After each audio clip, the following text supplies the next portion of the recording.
사주입니다. 예, 오늘은 사주대로 살면 너무 억울하죠? 라는 제목으로 강의를 해보려고 해요. 사주대로 살면 진짜 너무 억울하죠. 세상에 좋은 사주가 생각보다 그렇게 많지는 않아요. 다 본인의 사주에 불만이 되게 많고요. 남들은 더 좋은 사주를 가지고 있다라고 보통은 생각을 하게 되어 있어요. 저도 이제 여러 모습의 사주를 보지만 아주 좋다고 할 수 있는 사주 모습은 그닥 많지는 않아요. 우리는 사는 게 거의 거기서 거긴 것 같아요. 그리고 똑같은 사주를 가지고 계신 분들이 같은 인생을 사느냐, 그건 또 아니라고 봐요. 충분히 같은 사주여도 노력 여하에 따라서 좋은 운은 극대화시키고 나쁜 운은 그 나쁜 운을 최소화시키도록 미리 준비하고 미리 대비를 하면은 훨씬 같은 사주를 가지고도 잘 살 수 있다라고 저는 생각하는 사람 중에 하나고, 또한 우리가 사주를 공부해야 되는 이유이기도 한 것 같습니다. 사주를 공부를 했으면 우리는 사주를 활용할 줄 알아야겠죠. 그럼 이 사주를 보고 한번 이 사주의 주인공은 운의 흐름대로 그대로 중요한, 아주 인생에서 가장 중요한 오류가 생긴 사주입니다. 오늘 어떤 오류가 생겼으며 어떤 운에 그런 일들이 생겼는지 한번 지켜보도록 하겠습니다. 이 사주는 정묘년 기유월 신사일 임진시에 타고나신 여명이세요. 예, 여명이시고 신금 기준으로 일단 6월 달에 태어났으니까 걸록격에 해당이 되죠. 굉장히 본인의 계절에 타고나셔서 신강하실 가능성이 높은 사주가 되겠습니다. 그리고 옆에 또 인성이 있음으로 인해서 굉장히 신강한 사주의 조건을 갖췄죠. 화생토를 받은 기토가 토생금을 하고 있고, 여기 본인의 계절에 딱 걸록격으로 자리를 잡고 있기 때문에 이 사주는 굉장히 신강한 사주로 비춰질 수 있고요. 여기 또 진토도 있죠. 기토의 뿌리이기도 해요. 기토의 뿌리이기도 한 진토도 있고, 또 기토의 뿌리가 이 사화이기도 해요. 그죠? 화생토로. 근데 그래서 이제 굉장히 신강한 사주가 됐는데, 여기서는 이 사화, 이 남편성에 해당하는 관성, 그리고 남편 자리에 해당하는 일지 사화의 문제가 좀 있어 보이는 사주가 됐죠.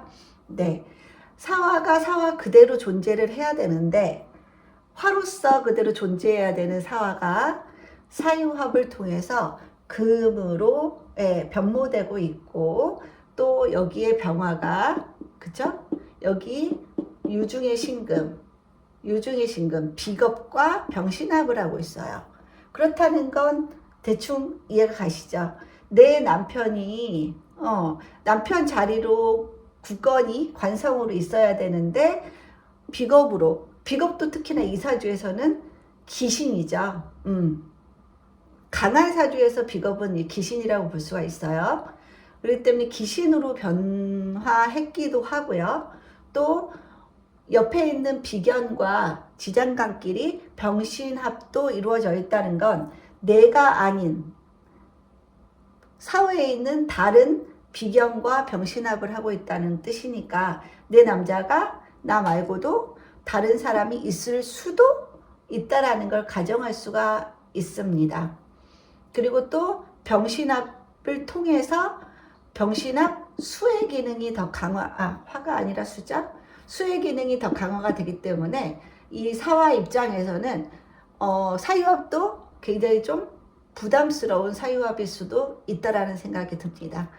만들어지는 오행이 수이기 때문에 화 입장에서는 수극화를 당할 수 있는 상황이라고 볼 수 있고, 그 다음에 이 사주에서 유일한 목 재석은 이 사화가 있어야지만 금극목을 당하지 않는 구조죠. 화극금을 해서 금극목을 막아줘야 되는데, 이 사화가 화극금을 안 하고 유금하고 합을 통해서 이 묘목을 절단내 버리려고 하는 그런 상황이죠. 그렇기 때문에 사화가 이 자리에 들어오면 이 묘에도 문제가 생긴다는 걸 우리는 알 수가 있어요. 그죠? 이미 묘충이 벌어지고 있는 상태인데 사화가 도와줘야 될 사화가 유금이랑 놀면서 변절을 해서 묘를 같이 치는 금극목을 하는 그런 상황으로 이어져서 이 사화의 동태가 결코 좋아 보이는 상황은 아니다라고 볼 수가 있겠죠. 그러면 일단은 목, 화, 토, 금, 수에 해당하는 오행을 볼게요. 목은 2개, 화는 1개, 2개, 그쵸? 2개. 그 다음 토는 1개, 2개. 금은 1개, 2개, 그죠? 수는 1개. 수는 1개 맞죠? 목이 1개. 1개네요, 목은. 이거 잘못 썼어요. 그쵸? 이렇게 해서 총 8개의 글자, 오행이 이루어졌고요. 목에 해당되는 건 재성, 화에 해당하는 건 관성, 토에 해당하는 건 인성, 금에 해당하는 거는 비겁, 그 다음 수에 해당하는 거는 식상에 해당됩니다.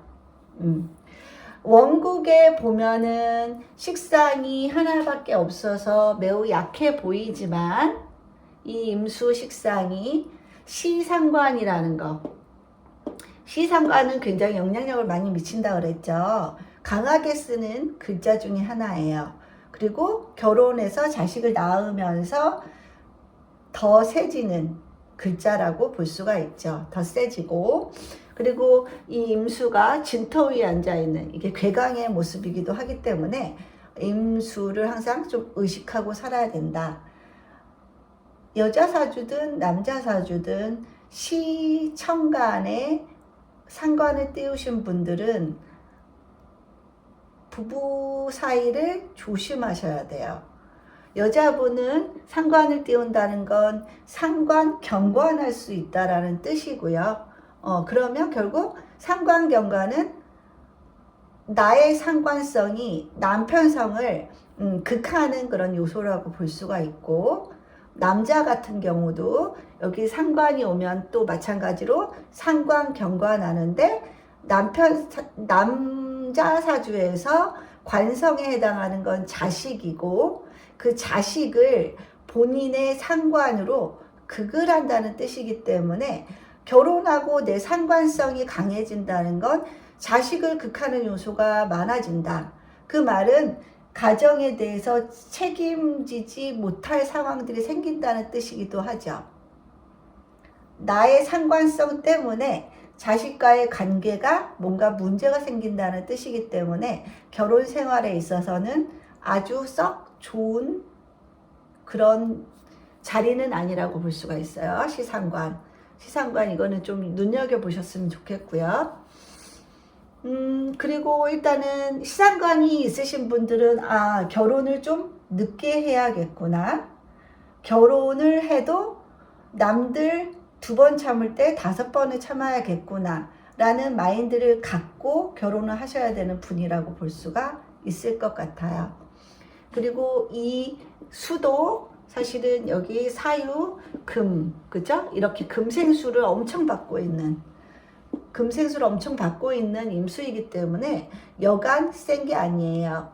진토 안에도 또 지장간에 개수가 있기 때문에 임수는 보기보다 글자 하나밖에 없는 상관이지만 굉장히 센 상관이다라고 볼 수가 있고요.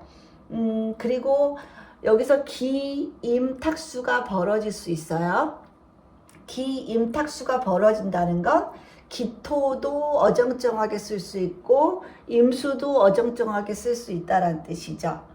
2글자 다 완벽하게 쓰기가 어려운 상황이다라고 볼 수가 있고, 신금에 해당하는 기토는 편인이고 신금에 해당하는 임수는 상관이기 때문에 편인과 상관의 문제가 다 있다라는 뜻이기도 하죠.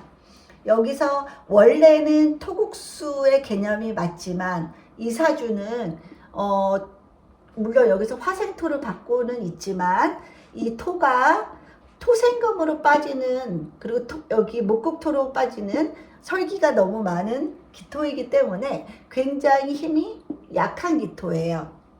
힘이 약한 기토, 설기가 많이 일어나는, 토생금으로 설기가 많이 일어나는 사주이기 때문에 기토는 약하고 임수는 금생수 받고 있는 임수이기 때문에 굉장히 센 임수예요. 그렇기 때문에 토국수의 개념보다는 기토가 오히려 임수에 오히려 더 지저분해지는 그런 상황을 맞이할 수 있다라고 볼 수 있어요. 그러니까 기토보다 사실은 임수가 더 세다고도 볼 수 있을 것 같습니다. 여기서 또 진유합금도 되잖아요. 그쵸? 진유합금도 되기 때문에 이 사주는 보기보다 굉장히 심각하고, 심각한 금이 생하는 수는 엄청 세다라고 볼 수가 있어요. 그래서 기토 편인이 너무 약해지고, 그 다음에 진유합금의 사유합금의 금의 세력이 워낙 강하기 때문에 이 묘는 엄청 약한 묘예요. 그렇기 때문에 목은 운에서 화운이 오거나, 그죠? 화운이 오거나 아니면은 강력하게 목운이 강하게 오거나, 그러지 않는 이상에는 살아날 수 있는 방법이 없어요.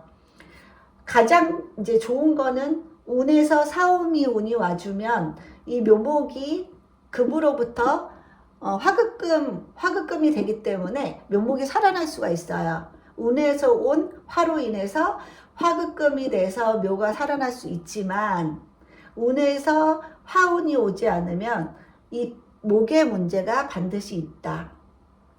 유일하게 목이죠. 그리고 사방이 다 금천지예요. 그렇기 때문에 이분은 이 묘목에 해당하는 게 또 편재죠. 편재. 그럼 편재에 관한 문제가 충분히 생긴다는 뜻이에요. 편재는 육친적으로 보면은 뭐 아버지도 되고 시어머니도 되고, 그죠? 시댁일 수도 있어요. 그리고 재성, 그야말로 재성이라면 돈과 관련된 문제에도 놓일 수 있다는 뜻이죠. 돈이 금에 의해서 절단된 상태로 태어나셔서 이분은 돈에 있어서 애로점이 있으신 분이고, 운에서 화운이 와야지 돈을 좀 거머쥘 수 있는 분이시다 라고 볼 수가 있습니다. 근데 운에서 이렇게, 그죠? 어렸을 때 금운으로 흘렀고 수운으로 흘렀고 목운, 그 다음 화운이라 화운이 너무 늦게 오죠. 그렇기 때문에 이 목에 관한 문제가 이분은 가장 인생에서 딜레마일 수 있어요. 그러면 결국에는 목을 지키기 위해서는 내가 화를 갈고 닦아서 써야 된다는 뜻이죠. 화를 갈고 닦아서 쓴다는 건 내 안에 관성, 약한 관성을 좀 극대화시킬 필요가 있다라는 뜻이죠. 관성을 극대화시킨다는 건 내가 조금 더 참고, 내가 조금 더 배려하고, 내가 조금 더 희생한다는 그런 마인드가 필요하다는 뜻이죠.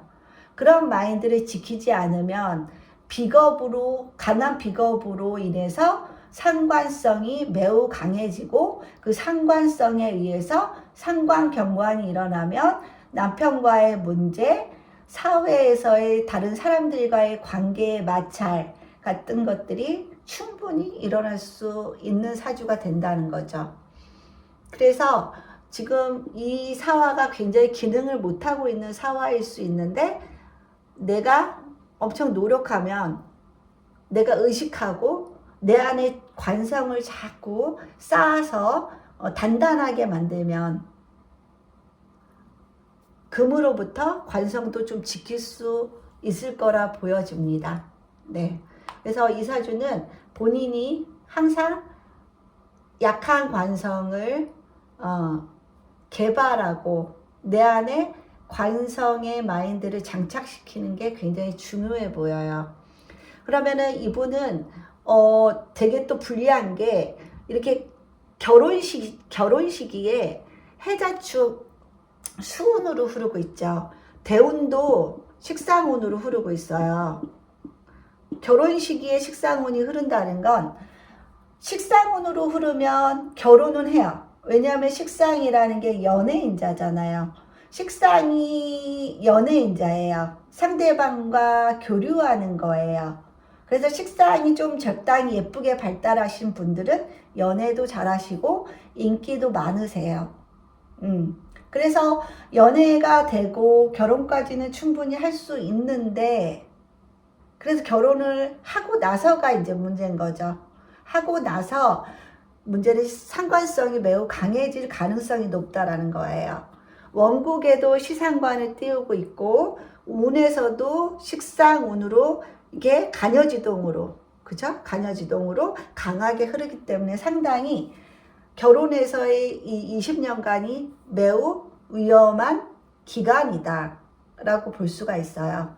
이 개축도 간여지동이라면 이해가 안 가시나요? 개에 해당하는 글자에서 축이라는 건 관대지에 해당되고요. 그리고 축 중에 개수가 들어있고, 그렇기 때문에 개수에게 축토는 거의 양인에 준한다고 볼 수가 있어요. 같은 수라고 봐도 무방할 정도로 개축이란 간지는 수의 간지라고 볼 수가 있습니다. 그래서 뭐 사실상 개해가 이제 겁재를 깔아야지 간여지동이라고 하지만 개축도 양인의 의미가 있기 때문에 거의 수기둥으로 보셔도 될 것 같습니다. 그죠? 그래서 이 20년간 식상운이 흘러서 굉장히 위험하다까지 우리 알게 됐어요. 지금 개축의 시기를 살아가고 계시죠. 개축의 시기를 살아가고 계시고, 이분은 운에서 이민년이 작년에 왔었죠. 이렇게 운에서 지금 대운도 개축대운에다가 식상을 띄운 데다가 식상에 간여지동에다가 또 상관을 이민년에 띄웠죠. 그죠? 그러면 이분은 이 이민년이 노력 안 하시면 정말 이혼을 할 수밖에 없는 운이라고 말할 수 있어요. 이분은 실제로 이민년에 이혼을 하셨어요. 임수가 떴죠. 그쵸? 임수가 떴어요. 이럴 때 굉장히 조심을 해야 됩니다. 그리고 지지에서도 여기 이민년과 인, 묘, 진, 목 방합이 이루어져서 지지의 목이 강해졌다는 건 이제 재성이 매우 강해진다는 뜻이에요. 재성이 강해진다는 건 내가 굉장히 현실적으로 바뀐다는 뜻이죠. 현실적으로 바뀌기 때문에 그동안의 남편과의 관계가 좀 좋지 않았더라면 이제 남편과의 미래를 그릴 때 조금 더 현실적으로 다가갈 수 있고, 남편이 내 인생에 있어서 아니면 자녀의 인생에 있어서 결코 도움이 안 될 것 같다라는 그런 생각을 해왔다면 이럴 때 제대로 된 판단을 내린다는 거죠. 판단을 내리는데 이거는 운에서 잠깐 온 판단일 수도 있는 거죠. 이 시기가 지나면 또 후회할 수도 있는 거예요. 이 시기를 잘 넘기면 또 사라지지만 이 시기를 못 넘기면 이혼이라는 방법을 써서 일단은 헤어지게 되어 있지요. 부부가 참 어려워요. 그렇죠? 부부라는 게 참 어려워요. 누구나 그런 어려움을 겪지만 누구는 이혼하고 누구는 참고 살고, 그게 우리네 인생이잖아요. 근데 이 사주는 시사하는 바가 크죠. 시상관에다가 굉장히 신강한 사주에다가 걸록격에다가, 그죠? 금이 강하기 때문에 금생수로 이어지는 이 상관이 굉장히 강한 사주고, 운에서도 식상운이 이렇게 20년간 간여지동으로 와줬고, 거기에 맞춰서 또 1년 운짜리도 이렇게 상관이 드러났으니 이럴 때 보통 이혼을 하게 되어 있죠. 어, 제가 이 사주 주인공이라면 저는 이 사화를 이 자리에 뒀을 것 같아요. 그대로 남편을. 예. 왜냐하면 이건 지나가는 바람이거든요. 근데 사주를 잘 알지 못하면 우리는 이 운에 일희일비하게 되어 있고, 운이 오는 순간에 모든 영향력을 다 받게 되어 있어요. 그래서 우리가 사주를 또 공부해야 하는 이유이기도 하고요. 순간순간의 판단으로 우리 인생이 다 만들어지는 거잖아요. 사실 부부 사이에 이혼하지 않아야 될 이유도 없고 이혼해야 할 이유도 사실은 없어요. 그거는 순수히 각자의 판단의 몫이기도 하죠. 이혼이 흠이지도 않아요, 요즘 세상에. 그렇지만 일단은 애들은 굉장히 좀 가운데서 힘들어지는 그런 입장이기도 하고, 아이들이 뭐 하기는 맨날 싸우는 부모 밑에 있는 것보다야 헤어지는 게 나을 때도 있겠죠. 나을 때도 있겠지만 이게 지나가는 바람일 수도 있기 때문에, 지나가는 바람마다 내 마음이 일렁이면 안 되기 때문에 저는 남편과의 문제가 이런 운에 딱 생겼더라면 한 5번은 참을 것 같습니다. 한 5번은 참고, 그래도 회생의 여지가 없다면 그때 판단해도 늦지 않는 게 아닐까라는 생각이 듭니다. 예, 오늘의 강의는 이걸로 마치고요. 추운 날씨 감기 조심하시기 바랍니다. 감사합니다.